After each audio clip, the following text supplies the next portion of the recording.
The town of Hollow Creek was known for its silence. A heavy silence hung in the air, thick and unsettling.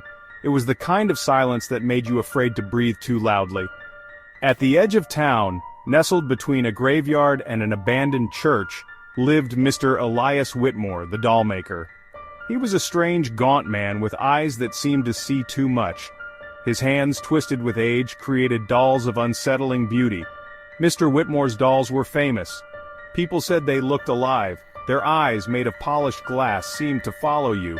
Each doll was unique, crafted with an unnerving attention to detail. They wore real clothes, their hair styled in intricate braids and curls. The townsfolk whispered that Mr. Whitmore possessed a gift, a touch of magic that breathed life into his creations. But every gift comes with a price. The townsfolk believed that Mr. Whitmore's dolls were not mere toys. They were vessels, they murmured, for something far more sinister, something that whispered in the dead of night, their tiny voices carried on the wind, something that watched from the shadows, their glass eyes reflecting a darkness that chilled the soul. Elias Whitmore hadn't always been a recluse. He was once a young man, full of life and laughter. He fell deeply in love with a beautiful woman named Bethany. They planned to marry and fill their home with children. But fate, it seemed, had other plans. Bethany fell ill, a sickness that consumed her from the inside out. Elias, desperate to save her, delved into forbidden texts, seeking a cure. He stumbled upon ancient rituals, dark magic that promised immortality. Driven by love and despair, he performed the ritual.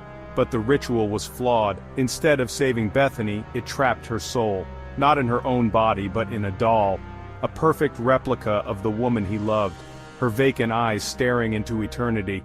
Elias, heartbroken and guilt-ridden, continued to create dolls, each one a desperate attempt to recreate Bethany, to bring her back to him. The disappearances started slowly, almost unnoticeable at first. A farmer returning home from the market, never to be seen again. A young woman vanishing from her bedroom window, leaving only a chill in the air. But as the weeks turned into months, a pattern emerged. Each disappearance was preceded by the arrival of a new doll in Mr. Whitmore's workshop. Dolls that bore an uncanny resemblance to the missing townsfolk. The townspeople, gripped by fear and suspicion, began to whisper. Whispers that turned into accusations. They pointed their fingers at the Dollmaker, their voices trembling with a mixture of fear and anger. One day, a young woman named Anya decided to take matters into her own hands. Her younger brother Thomas had vanished just a week before, and now, a new doll sat in Mr. Whitmore's window, a doll that wore Thomas's favorite shirt and had his mischievous grin. Anya knew in her heart that her brother was trapped, his soul stolen, imprisoned in that doll. She vowed to save him, no matter the cost.